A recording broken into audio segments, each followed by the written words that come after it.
And I just wanted to talk to you today about Google Autocomplete and, the way that I sell it when I talk to clients directly, and just give you some tips. And hopefully this will help, you and me make more sales and hold on to customers even longer. So the first thing I want to talk about is how to fix Google Autocomplete. And you may already know some of this stuff, and if I'm saying something you already know, I apologize. But the suggestions that we see in Autocomplete in general are ranked in order of popularity. You can't go to the bank with that because there is some randomization built in, but usually the suggestions that we see, like in this example from one of your recent clients, you can see that Florida has been searched 170 times per month. Reviews is searched 10 times per month. Englewood 10 times per month, cost 10 times per month. And then the negatives at the bottom here, weak news, we want to push out. Since there's no number here, that means there's no search volume for it. And what I try to do is we try to come up with the least amount of search activity to push out the negative term. And that search activity is what affects your price. And of course, we need real searches from real people. We can't use bots, proxies, even public crowdsourced sites like Mechanical Turk and Microworkers. They used to work, but 5 years ago, they used to work, and now they don't work anymore. So the pricing that you guys get, probably 95% of the quotes that you see are this first one here, the 12 terms, 50 searches per term, $525 per month. And then we have a one-time setup fee of $75. This is usually sufficient for most cases, as I said, but we always need to create enough search activity to push out the negative with the highest search volume.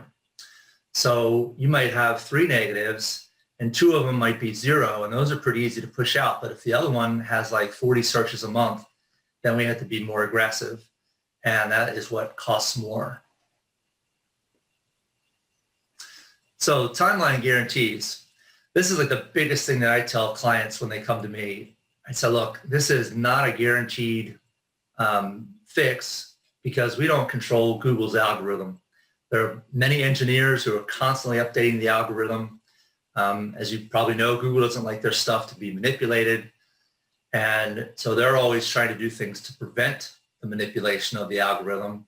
And we're sort of battling against that and trying to figure out, okay, how can we manipulate it? And the best way over time has always been to generate natural looking search activity. And that's sort of been the trick for me with my system and my team is, how do we stay off Google's radar? How do we get these searches done so that they look natural? We're not leaving any kind of footprint or anything.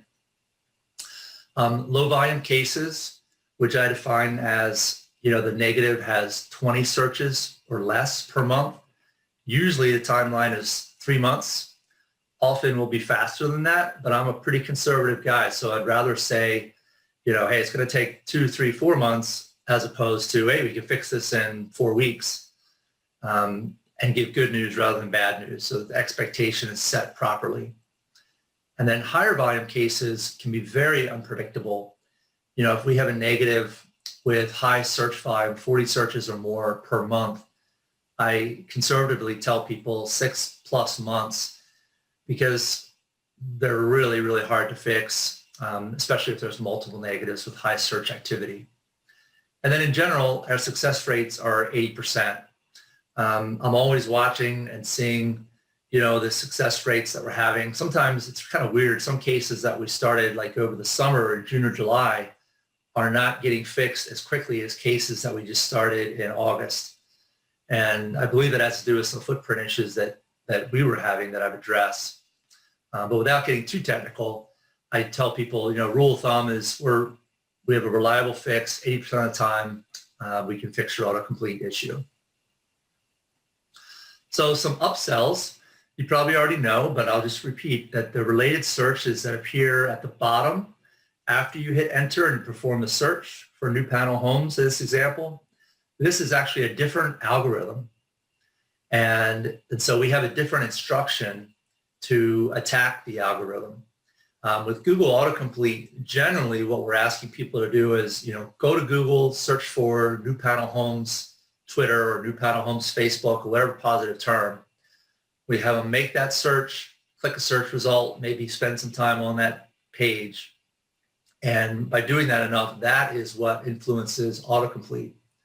The related searches, though, is sort of a two-step instruction. We have to get people to search first for New Panel Homes, click a search result, then go back to Google and search for the term that we want to show up here in the related searches. So it can be much slower to influence related searches, but usually once we get it fixed, it doesn't require a lot of maintenance to keep it fixed. And then, of course, the same instructions we apply to Google, we also can use in Bing, Yahoo, autocomplete, and related searches. Maintenance is a really good upsell that I don't think we do really much of. I have many clients who have been with me for years, literally, and we're just maintaining their search terms so that the negative, 97% of the time, the negative never appears again. And with maintenance, the thing I do is I look and see if a negative is queued. And in this case, you may recall that, let's see, it was Wink News was the negative for New Panel Homes. And if I type in New Panel Homes and then W, if I were to see Wink News here, that would mean that it's queued. That means it's in the background. It's close to reappearing. And if negatives are queued, even though we've pushed them out from the live view, if they're queued, there's a higher chance that they could come back in the future. Hey, Mike. Case, yes? Sorry to interrupt you. We have two of my reps that say they're waiting for the host to let them in on the meeting. I don't know. It's Dave and Ivan. Can you take a look for those guys anywhere? Yeah, thank you. No problem. I'm sorry, I haven't figured out the auto admit feature on Zoom yet. That's okay. I have to admit them as they appear. And I'm happy to go through and recap anything I need to. But anyway, as I was saying, suggestions that are queued, I always can find those just by typing the keyword and then the first letter of the negative.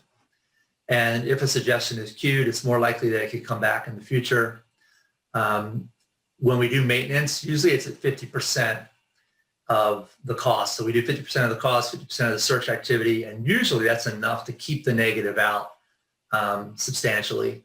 Some clients, require we keep going at full volume. It depends again on the volume of the negative and if it's queued or not. So a little bit about my history with Google Autocomplete. I fixed my first case in 2013, and we fixed that one using proxies. And I thought, well, this is easy. And I got a subscription to hide my ass and hired an outsourcer, and we went in and we just changed the proxy between every search. And, 6 weeks later, we were fixing cases left and right. That worked for about a year. Then we had to move to fixing with public crowdsourced sites. And these are the sites I mentioned before. There's like Crowdflower, Mechanical Turk, Microworkers. These are all what I call public crowdsourced sites. You can put tasks up. They get completed. The crowdsourced sites aren't really reliable. A lot of people are using proxies that are on those sites because they're maybe they're in the Philippines and they're trying to pose as a U.S. worker so they can get paid more. The problem is that Google knows about all those proxies, and proxies haven't worked since 2013. So you're not going to get a result. The other problem, and I think this is what affected me recently, and it's why we haven't gotten results for those cases I mentioned in June and July, is that these public crowdsourced sites, they leave a footprint. So if a worker on those sites was working on microworkers.com, for example, they picked up their search task, they performed the search task, Google could see a footprint, say, oh, the worker was at Microworkers, now they went to Google and made a search. So we've noticed this is happening a lot, and they discount, they don't count any of those searches that come from people from Microworkers. And I think that's what was happening with us. So what I did is I moved my platform completely underground 2 weeks ago. And not going to allow any of my workers to touch the site anymore. And I'm hoping that that will give us like even better than 80% reliability. So starting in 2015, we built up our own private crowd. And to date, we've got thousands of people all over the US. We've built in really stringent security measures. We weeded out a lot of people who are using, texting services that aren't legitimate phones, people that are using proxies that are sneaking by our level of security.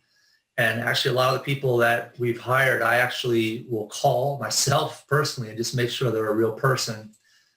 We've got some automation tools in place to do that as well. But the point is, we're vetting our people, and we're making sure that we have real people. All of the tasks that we send out, we send either by email and most of them by text message. So there's no connection. If I send you a text, it says, hey, go to Google and make this search. We're not leaving any footprint between that text message and our system on the back end, which is actually tracking everything.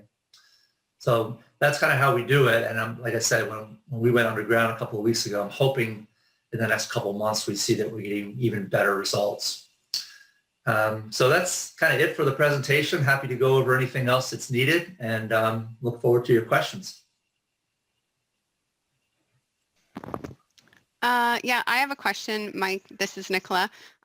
Is it always still a good idea then to get you to look at what we're potentially dealing with to get an accurate quote in terms of timeline?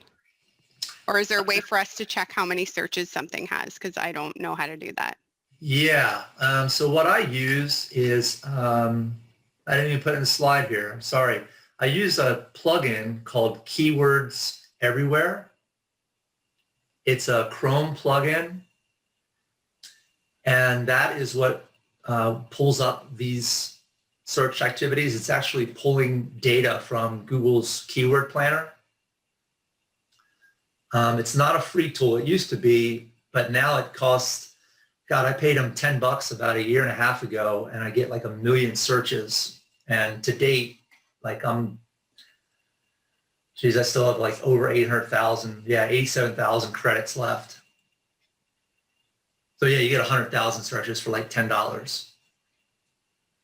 And you can turn it on, turn it off, so it's not always getting counted. Mike, have we ever had any real cases that we've under quoted though for you when it comes to certain clients?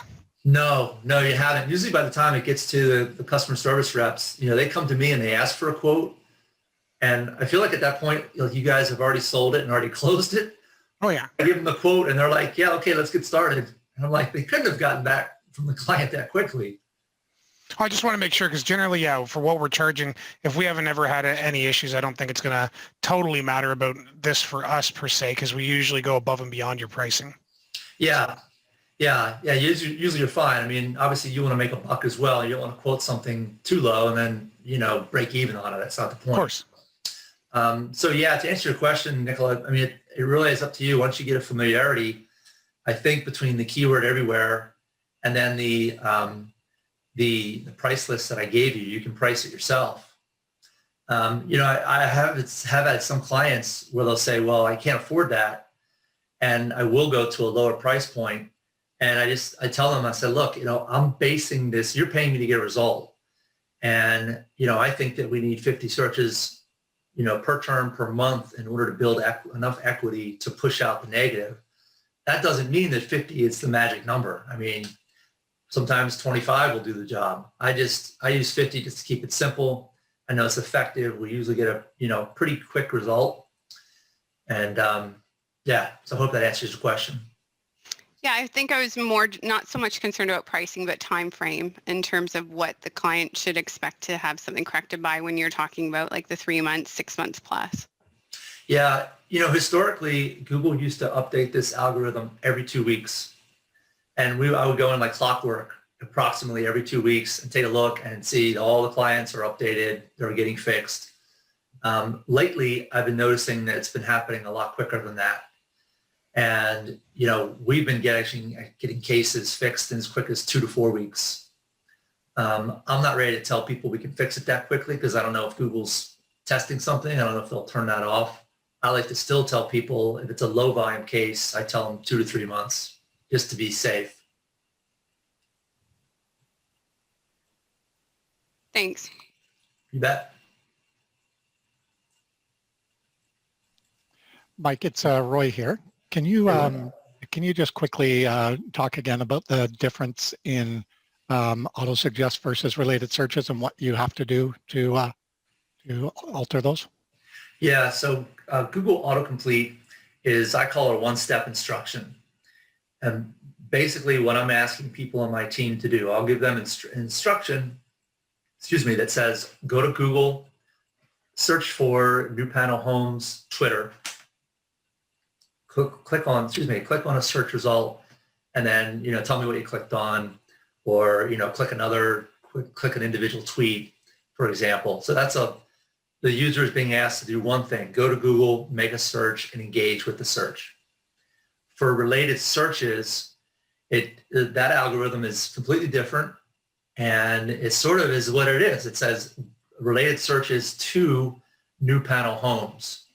So in order to trigger this algorithm, we do a two-step instruction. We get people to go to Google, first search for what I call the root keyword, New Panel Homes, then click on something, and then go back and perform the New Panel Homes Twitter search and engage with that. So it's a different instruction. It's a different algorithm. The odd thing is that sometimes the related searches instruction can infect autocomplete and vice versa. So it's not a 100% thing. I just have seen it sort of work and overlap. But again, I'm pretty conservative, and I like to really, if I tell somebody I'm going to fix something, then I want to do it, with the best way that I know how to fix it reliably and that I can count on. And so we fix autocomplete with sort of that one-step instruction, and related searches with the two-step instruction. Thank you. Now, what if we had a prospect who said, well, we're an international firm, we've got employees all over the US, we can just do this ourselves? I'd say, great, do it. I've actually consulted with companies, particularly overseas, in the UK, even some companies who have a foreign language. We've consulted with them and sort of, I spend an hour with them, help them to tell them basically what you need to do. The tricky part is really the management of it, because if they have, a couple hundred employees, they could get the job done themselves, but how are you going to manage that? How are you going to make sure that, every single person isn't searching for the New Panel Homes Twitter account on the same day? That might look a little fishy to the algorithm. So yeah, they could do it, but how are you going to track it? How do you know that it was done properly? But yeah, you definitely could do it. They could do it. Does that answer your question? It does. Thank you. Yeah, when we distribute the system that I've built with my programmer, we built a system that, this is why we run on a monthly basis. So we set up in the system a quota. So for example, New Panel Homes Twitter, we want that searched 50 times this month. So that gets randomly distributed to people all over the US. As they start to perform the searches, we collect the data back. And as we get close to 50, we stop distributing that search term. If people aren't doing it, like they get, they never get the task, or they just say they're not going to do it, then we take that task and we give it to someone else. So we're always making sure that, we're reaching the quotas. We never have the same person do the same task twice. Because if you have somebody sitting at their home or on their phone, they're typing, New Panel Homes Twitter, and they're doing it day after day. I don't think Google's going to count that search over and over and over again, because that would be, a clear sign of manipulation. Great, thanks. Sometimes we get people who think they know more than they do, and they get a little paranoid about us searching things, and that's going to affect, if you search and if you click and all that. Like, can someone really, if they have a somewhat rare name, affect their own auto-suggest or related searches, or us searching it as well? Yeah, I mean, they could. The key is to do it from different IP addresses. So if you have a low volume case and, each of you goes and searches for, let's just say guaranteed removals as an example. If you went and typed in, guaranteed removals space Facebook, and if each of you did that from, your phone while you're at home connected to Wi-Fi, and then you all did it while you were maybe out shopping, waiting in line to buy your food and connecting to the store's Wi-Fi, that would be 2 unique IP addresses times, looks like there's 15 of you. So that'd be 30 searches in 1 month. And that might be enough to make Facebook appear after guaranteed removals. The trick is then, of course, month after month, how are you going to sustain that? Because you don't want the same 15 people searching from the same 2 IPs.